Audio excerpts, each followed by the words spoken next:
जय श्री हरि विष्णु। स्वागत है आपका हमारे चैनल पर। क्या आप जानते हैं कि एक ऐसी एकादशी भी है जो साल में ही नहीं पूरे 3 साल में सिर्फ एक बार ही आती है। जी हाँ, शास्त्रों में भी इसे सभी एकादशियों में सबसे दुर्लभ और सर्वोच्च माना गया है। इसे कहते हैं परम एकादशी। अगर आपके जीवन में धन की कमी है, लाख कोशिशों के बाद भी तरक्की नहीं हो रही, या आप मानसिक रूप से परेशान हैं, तो ये एक दिन का व्रत आपके जीवन की काया पलट कर सकता है।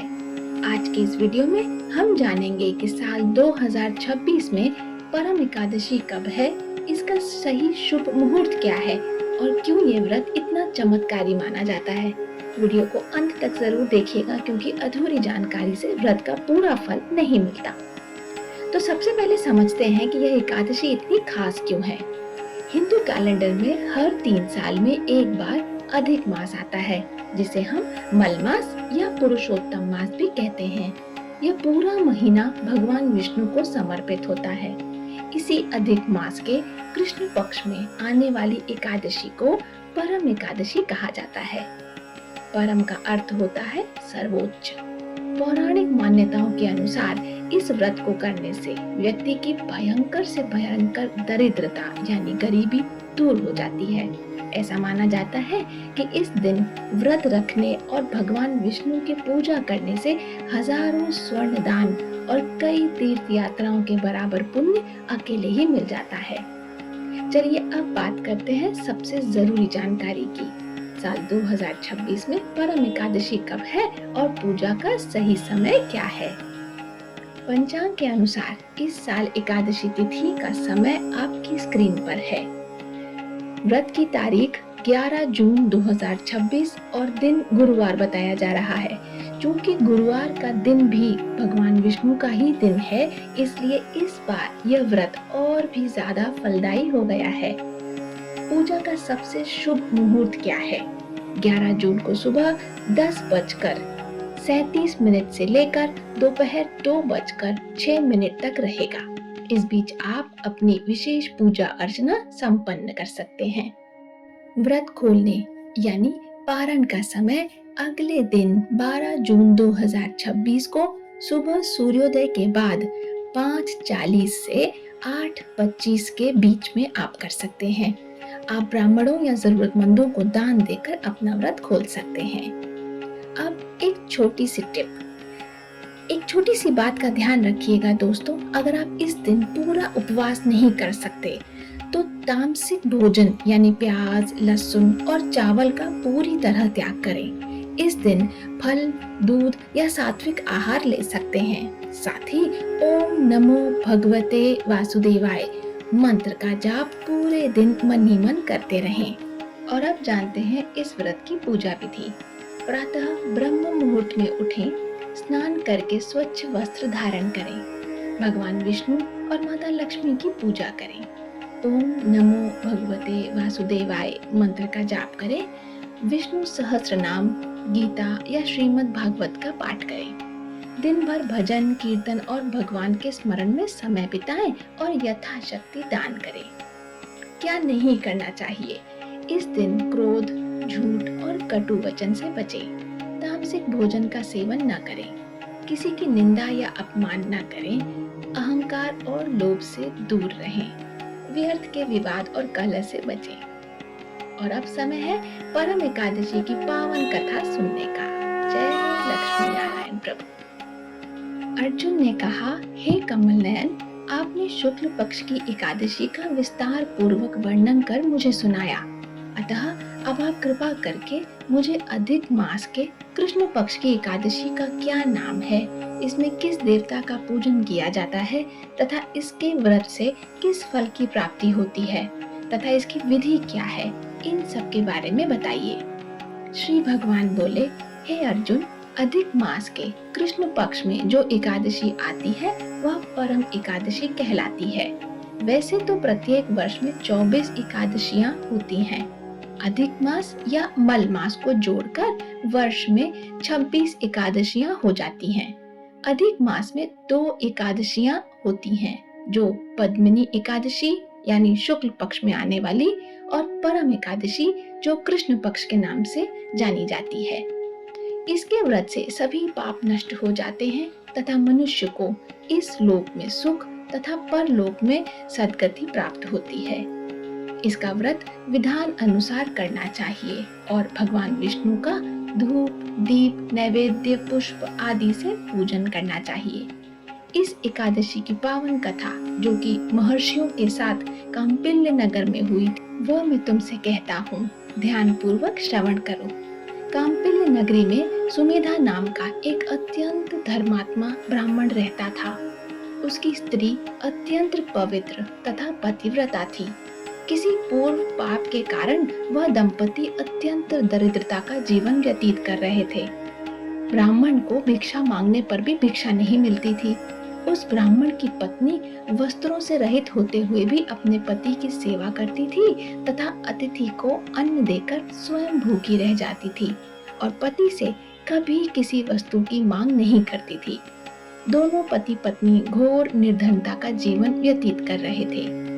एक दिन ब्राह्मण अपनी स्त्री से बोला, हे प्रिय, जब मैं धनवानों से धन की याचना करता हूँ तो वह मुझे मना कर देते हैं। गृहस्थी धन के बिना नहीं चलती, इसलिए यदि तुम्हारी सहमति हो तो मैं परदेश जाकर कुछ काम करूं, क्योंकि विद्वानों ने कर्म की प्रशंसा की है। ब्राह्मण की पत्नी ने विनीत भाव से कहा, हे स्वामी, मैं आपकी दासी हूँ। पति अच्छा और बुरा जो भी कहे, पत्नी को वही करना चाहिए। मनुष्य को पूर्व जन्म में किए कर्मों का फल मिलता है। सुमेरु पर्वत पर रहते हुए भी मनुष्य को बिना भाग्य के स्वर्ण नहीं मिलता। पूर्व जन्म में जो मनुष्य विद्या और भूमि दान करते हैं, उन्हें अगले जन्म में विद्या और भूमि की प्राप्ति होती है। ईश्वर ने भाग्य में जो कुछ लिखा है उसे टाला नहीं जा सकता। यदि कोई मनुष्य दान नहीं करता तो प्रभु उसे केवल अन्न ही देते हैं। इसलिए आपको इसी स्थान पर रहना चाहिए, क्योंकि मैं आपका विचोह नहीं सह सकती। पत्नी बिना स्त्री की माता, पिता, भाई, श्वशुर तथा संबंधी आदि सभी निंदा करते हैं। इसलिए हे स्वामी, कृपा कर आप कहीं न जाएं। जो भाग्य में होगा वह यहीं प्राप्त हो जाएगा। स्त्री की सलाह मानकर ब्राह्मण परदेश नहीं गया। इसी प्रकार समय बीतता रहा। एक बार कौंडिन्य ऋषि वहां पर आए। ऋषि को देखकर ब्राह्मण सुमेधा और उसकी स्त्री ने उन्हें प्रणाम किया और बोले, आज हम धन्य हुए। आपके दर्शन से आज हमारा जीवन सफल हुआ। ऋषि को उन्होंने आसन तथा भोजन दिया। भोजन देने के बाद पतिव्रता ब्राह्मणी ने कहा, हे ऋषिवर, कृपा कर आप मुझे दरिद्रता का नाश करने की विधि बतलाइए। मैंने अपने पति को परदेश में जाकर धन कमाने से रोका है। मेरे भाग्य से आप आए हैं। मुझे पूर्ण विश्वास है कि मेरी दरिद्रता अब शीघ्र ही नष्ट हो जाएगी। अतः आप हमारी दरिद्रता नष्ट करने के लिए कोई उपाय बताएं। ब्राह्मणी की बात सुन कौंडिन्य ऋषि बोले, हे ब्राह्मणी, मलमास की कृष्ण पक्ष की परम एकादशी के व्रत से सभी पाप, दुख और दरिद्रता आदि नष्ट हो जाते हैं।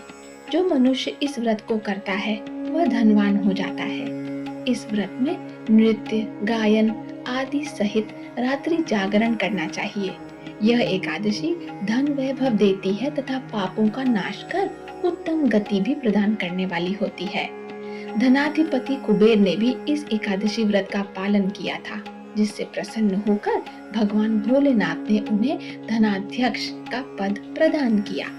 इसी व्रत के प्रभाव से सत्यवादी राजा हरिश्चंद्र को पुत्र, स्त्री और राज्य की प्राप्ति हुई थी।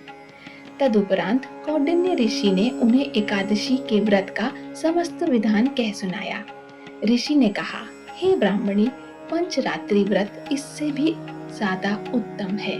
परम एकादशी के दिन प्रातःकाल नित्य कर्म से निवृत्त होकर विधान पूर्वक पंचरात्रि व्रत आरंभ करना चाहिए। जो मनुष्य 5 दिन तक निर्जल व्रत करते हैं वे अपने माँ पिता और स्त्री सहित स्वर्गलोक को जाते हैं।